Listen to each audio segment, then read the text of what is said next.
ایک دفعہ ایک غریب شخص گدھے پر بیٹھ کر جا رہا تھا۔ موسم خراب تھا اور راستے میں جنگل بھی تھا۔ بارش برس رہی تھی سردی کے موسم میں اور تیز ہوا چل رہی تھی۔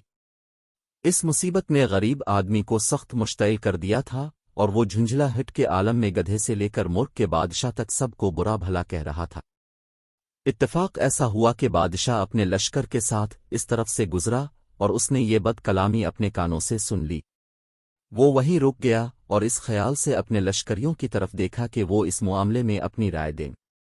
ایک مصاحب نے بادشاہ کی منشا سے آگاہ ہو کر کہا، یہ گستاخ واجب القتل ہے۔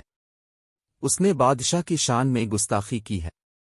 بادشاہ یہ سن کر مسکرایا اور تحمل سے بولا، بے شک اس نے گستاخی کی ہے، لیکن دراصل اس مصیبت نے اسے حواس باختہ کر دیا ہے جس میں پھنسا ہوا ہے۔ اسے سزا دینے کے مقابلے میں مناسب یہ ہوگا کہ اسے مصیبت سے نکالا جائے اور اس کے ساتھ احسان کیا جائے۔ یہ کہہ کر بادشاہ نے نہ صرف اس کا گدھا کیچڑ سے نکلوا دیا بلکہ اسے سواری کے لیے گھوڑا، پوستین اور نقدی بھی عطا کی۔ انعام عطا کرنے کے بعد بادشاہ آگے بڑھ گیا تو ایک شخص نے گدھے والے سے کہا، تو نے تو اپنی ہلاکت میں کوئی کسر نہ چھوڑی تھی۔ اسے خدا کا خاص انعام خیال کو کہ تیری جان بچ گئی۔